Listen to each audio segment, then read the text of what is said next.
So I got IELTS 7.5 after preparing for just 3 days. Honestly, I didn't have any time because there was something that I really wanted to apply to, and I knew that my application would just stand out if I can give IELTS exam. But the time was limited, so I thought that I have to give the exam as fast as possible. And so I just basically registered with British Council and gave the exam, and I honestly did better than what I expected. 7.5. I got 7.5 as a band score in the IELTS academic. So today I'm going to share with you exactly what made me get that score when I only had 3 days to prepare, 3 to 4 days, and I'm not even kidding. When people usually prepare for this kind of exams, they take at least 6 to 7 months before giving the exam. These 6 to 7 months before giving the exam, but I gave the authentic computer-based IELTS exam in the British Council Test Center. So today I thought that I will make this video in order to make it a little bit easier for you if you're thinking of preparing for it pretty fast. If you already know English or already can speak English properly, you still need to prepare for IELTS, even if it's for 3 to 4 days. When I first started to register for IELTS, I thought that, oh, this exam is gonna be easy, I don't want to prepare, but my mom forced me to prepare. Then when I saw the questions, I was like, oh damn, these are hard. Like, even though IELTS exam itself, even though your English is good, it still might not really give you the result that you want unless you prepare before. That's why I'm giving you really simple preparation tips so that you can get 7.5 or even more than 7.5. And some of this I will give you as bonus, like I wish I knew when I gave the exam. So let's first tell you the number one tip, which is a tip for all of the sections. So there are basically 4 sections: listening, speaking, writing, and reading. Okay? The first thing you should do is familiarize yourself with the question patterns. Like, the IELTS exam doesn't have only one type of question pattern, like it's some multiple choice or question answers. It's not like that. It's very specific, okay? Like, if you don't put an S at the end, if the S is needed, then you're not gonna get the marks in there. Like, you have to put exact words in those gaps, in the fill in the blanks, that you hear when you're doing the listening test or that you see in the reading test. So it has to be very specific. And even in the question title, they will mention that no more than 2 words or no more than 3 words or whatever they write it. Okay, there are a lot of mock tests you should give them, and you should definitely familiarize yourself with all of the sections: listening, writing, reading, and speaking, because in that way you can actually do well. I swear, if I didn't know the question patterns or what kind of question actually comes in there, I would be really confused and mess up my entire exam. Then let me tell you some section by section tip. So the first one, let's give you some tips on listening. So firstly, the listening section, okay, is usually the first section of your exam. Usually, most of the time, the listening, reading, and writing tests are usually taken together, and the speaking test is usually taken a bit later or earlier. But usually the listening is the first test. For me, the speaking was the first test. It was in the morning, and then the listening, reading, and writing was at the noon. But let's just start. So, what are my tips on listening? I got an 8 on listening, okay? Academic, IELTS academic, listening, 8. You should definitely watch a lot of movies in English. I swear, if I didn't watch the Netflix series Outer Banks before that. It's not that I watched the movie because I wanted to prepare for IELTS, it's just at that time I just watched the movie. And I swear my English listening skills improved drastically. Like, I wasn't that great at listening, okay? So, your first tip is listen to something that you like to listen to, which is in English. For example, a podcast or a movie, whatever you like, okay? But if you don't have that much time, it's still okay. Maybe just listen to your normal movies, like listen to them talking. It will do too. My second tip is please do the map questions. Like, I am so bad at navigating through maps, and if I didn't know how to do map questions, I'd have probably died in the exam. Although the map question thankfully didn't come in my particular exam, but it doesn't mean that it will not come in your exam. So you should definitely do those exams. So basically what happens is they're gonna give you a picture of a map, like for example a picture of a theater, and they're gonna show you, like, they're gonna label A, B, C, D, and an audio will play. You have to understand that what is that labeled place called, and then you have to write it down. You're gonna ace it if you actually do a lot of map questions. Please practice map questions, please. It's really, really recommended. I practice at least 20 maps before giving the exam. Okay, the next one is, this is underrated. Nobody talks about it, but please improve your attention span. If you have a long time, even if you don't, please try to focus, do some meditation or something that's gonna improve your attention span. Because, darling, in the listening IELTS exam, you're not gonna get any extra time. You will not be able to pause any audio. You're not going to get any chance to pause any audio, replay on any audio or anything. It's just gonna play, and whatever you listen to, when you get the answer of the question or the answer of the fill in the blank, you just have to fill it up as soon as possible. So it's multitasking. On one hand, you have to listen, then you have to write or type, and then you have to read the question at the same time. So it's a multitasking thing. Another listening tip is that you should definitely read the question when they give you the time. So in the IELTS listening section, I remember what they gave was, before playing a certain audio, they will tell you, now you have some time to look at question number 4 to 8 or something like that. So when they tell you that, don't just sit around and wonder what's going on. Just look at the questions and have an idea that what kind of audio are you gonna listen to.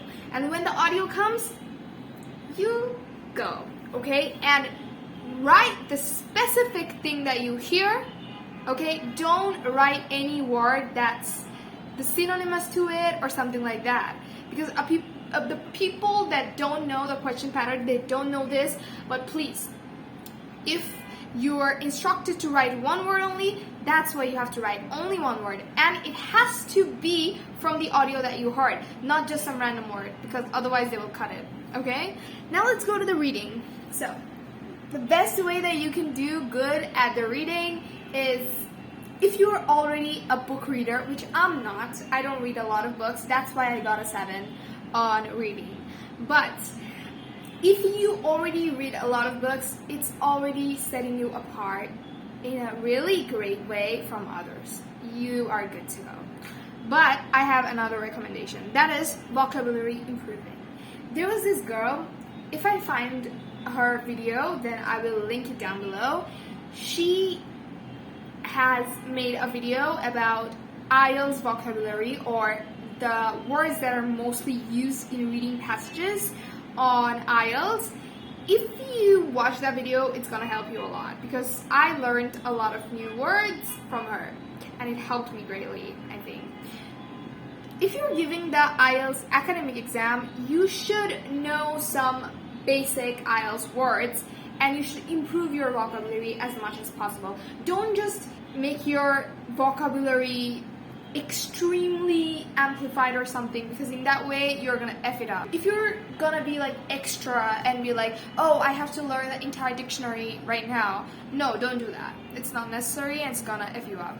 So just know some words that are really used usually in the IELTS real exams. Of course, if you already read books, keep reading it.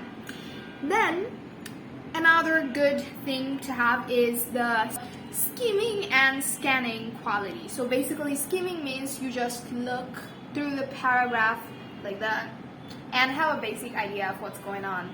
And then the scanning is you look for keywords. For example, there's a question and you know that, and in that question, suppose someone's name is mentioned and you are like, okay, names can't have any synonyms, so I will go through a passage and look for that person's name. Okay, I found it. And then you read the entire paragraph to answer that question. As similar as the listening test, in this one as well, you cannot use words by yourself. You have to pick the words from the passage or the numbers from the passage. This is the main thing. Okay, don't make any changes in there. Okay, then comes the writing. So basically, I'm a writer. I'm a secret writer. But the thing is, I'm not that great with grammar. Like, I use a lot of commas when I write my own novel.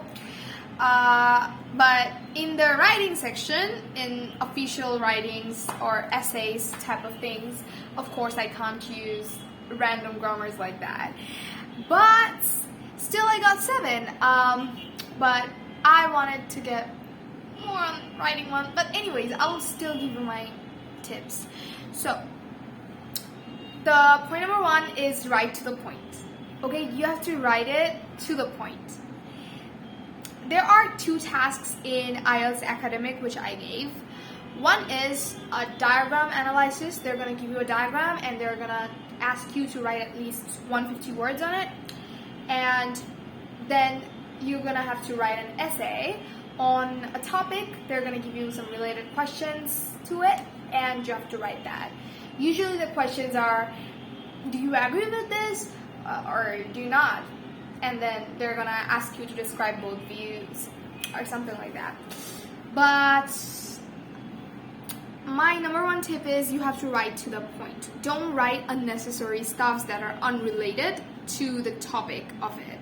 Because, I mean, this is the task 2 tip for you, which is the essay. So for me, in my case, the essay topic was, some people think that lawbreakers should be sent to prison, while some others think that they should just be given a second chance by letting them volunteer at various works.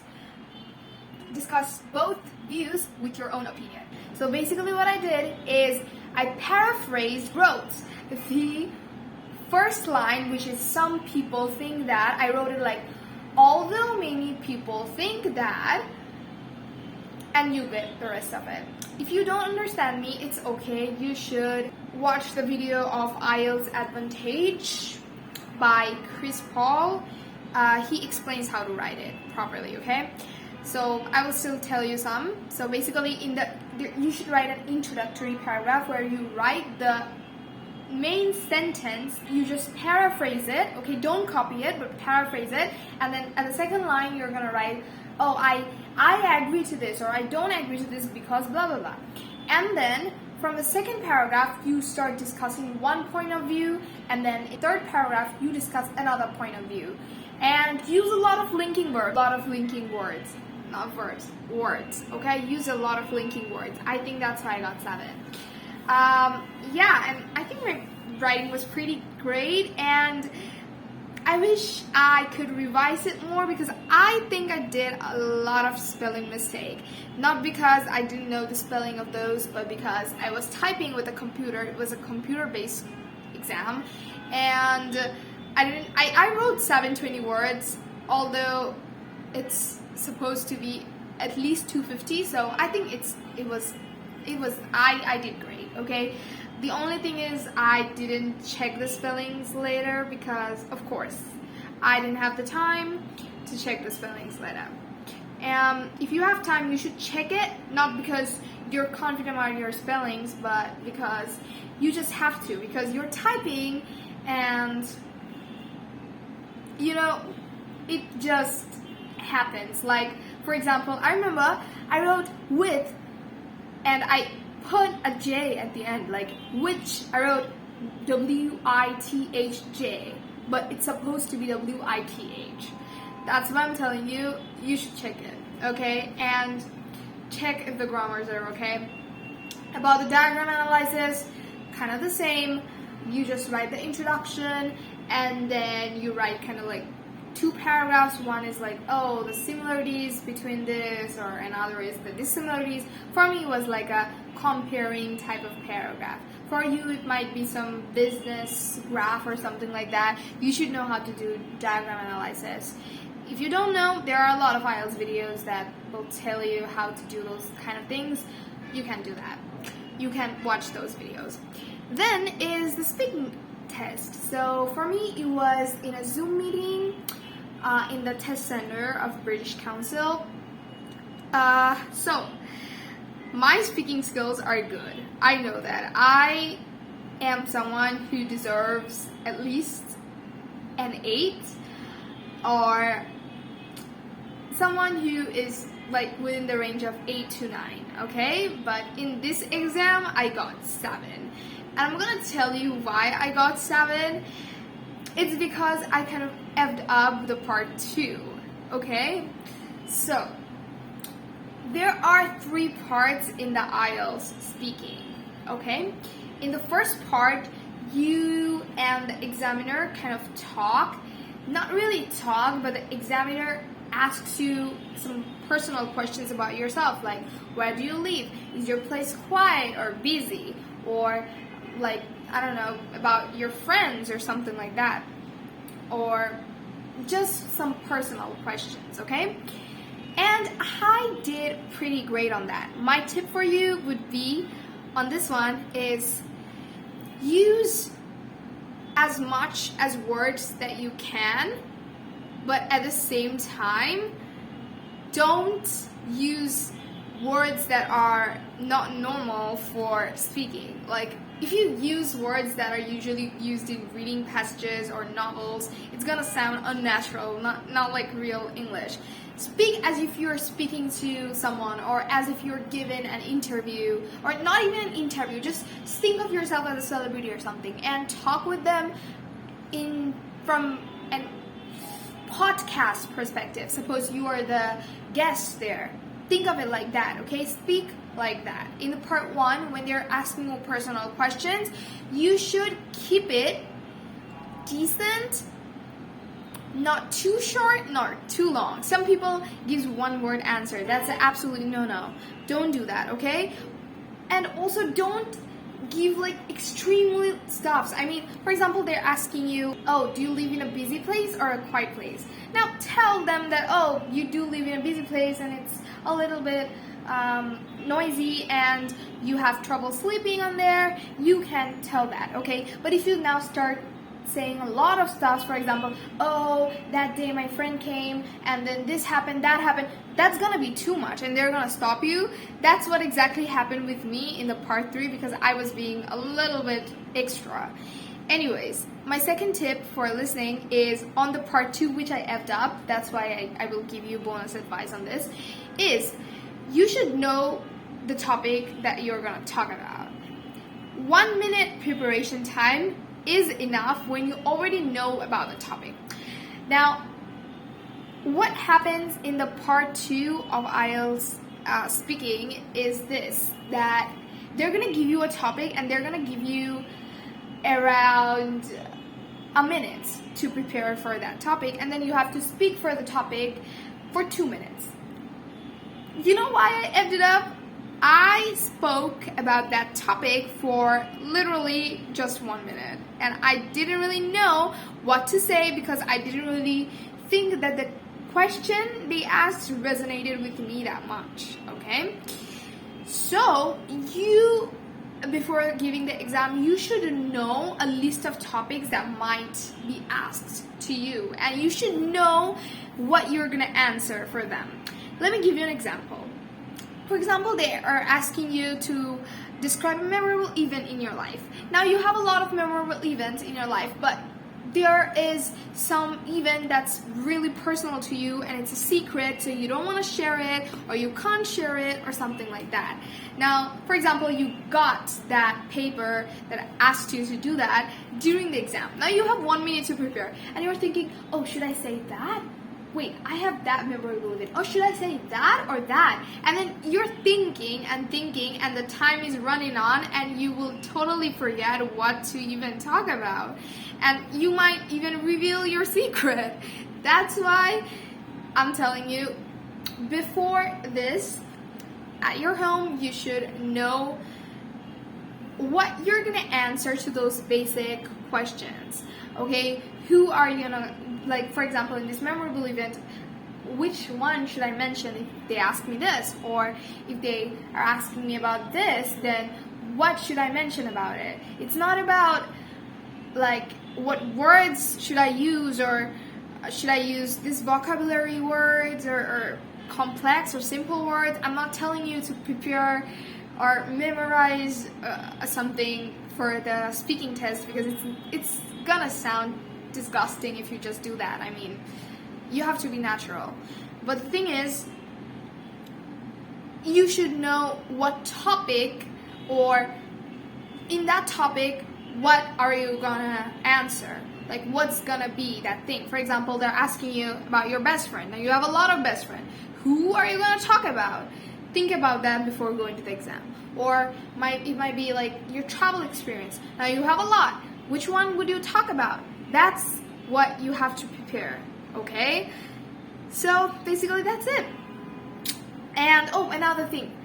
In the exam hall, that piece of paper that should be given to prepare or write the keywords during the speaking test of part 2, they didn't give me that. So I had to pause the examiner and tell him that I have to go, and it was a bit awkward to do that, okay? So make sure that you have that paper ready. If you're giving the paper-based exam, see if it's ready, or if you're not giving the paper-based exam, if it's a video call computer-based, you still should keep it ready, okay? That's it for this video. Thank you so much for watching this video. I hope you ace it. I prepared for it within 3 days. I'm kind of proud. Anyways, if you like this video and you like a lot of motivational stuffs or general life stuffs, or just want to see my journey on how I reach my dream life. Anyways, that sounded cringe. Anyways, so that's it. If you liked it, consider subscribing, consider commenting if you want to know something. That's it. Bye bye for today. Love you if you are my subscriber.